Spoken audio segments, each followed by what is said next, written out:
Hello students, let us continue chapter 3 of geography, our changing earth. This is our second video on this chapter and topic is major landforms. Major landforms. The landscape is being continuously worn away by two processes. First is weathering and second is erosion. The landscape which is worn down by two processes. First is weathering, second is erosion. Now, what is erosion? What is weathering?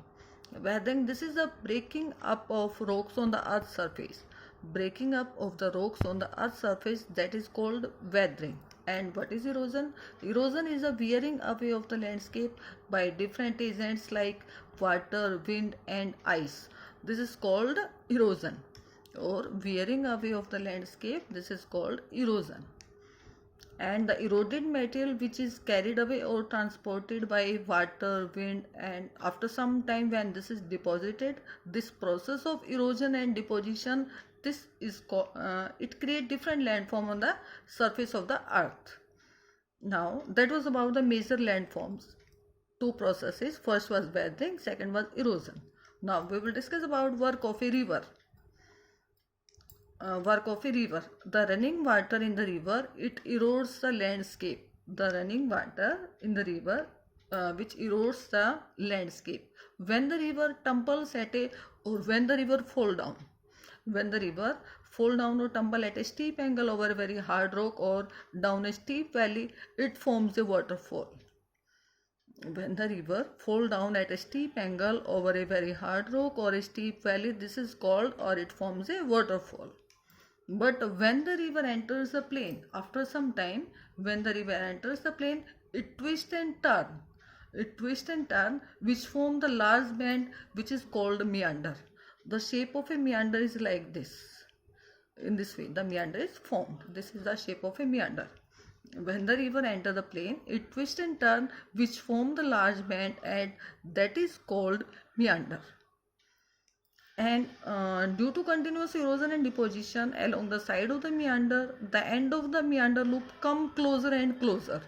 When the meander loops, when these come closer and closer, in due course of time, the meander loop, after some time, these loops cut off from the river.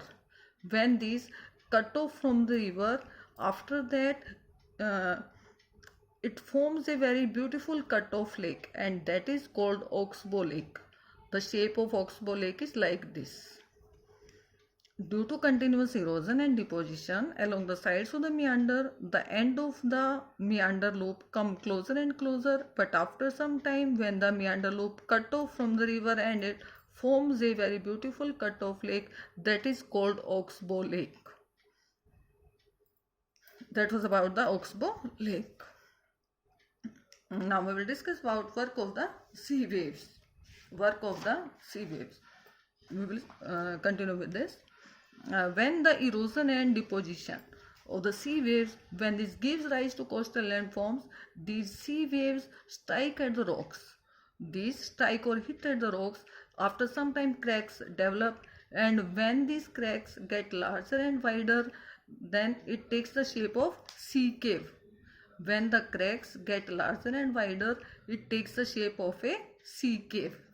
But after some time, when these cavities become bigger and bigger, only the roof of the cave remains. It takes the shape of sea arc.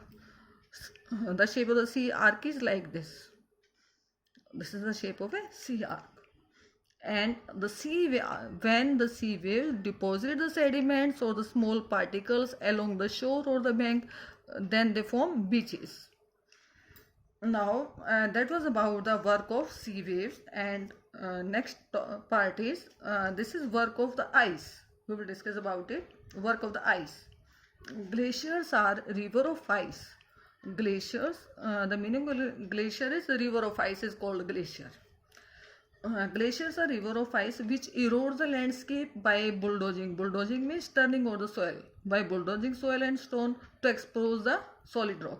And glaciers, when these glaciers carve out deep hollows, after some time when the ice melts, it is filled up with water and it becomes a very beautiful lake in the mountain.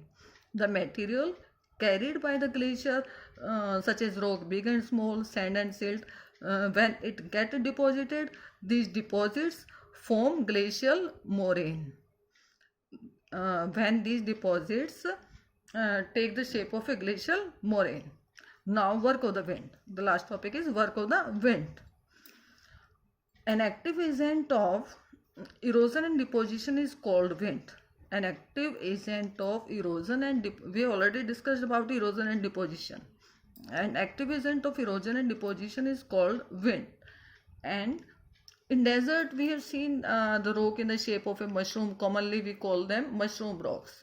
Wind erode the lower section in mushroom rock. Wind erode the lower part of the rock more than the upper part, and therefore such rocks have narrow base and wider top.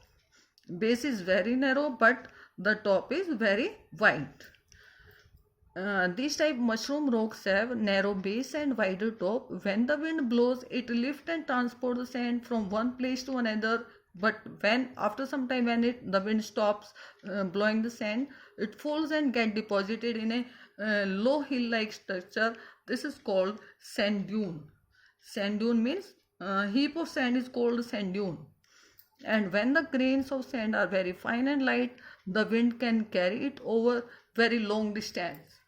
When the wind carry it very long distances, when such sand is deposited in large areas, this is called loess. When sand is deposited in very large areas, it is called loess. For example, large deposits of loess are found in China. Large deposits of loess are found in China.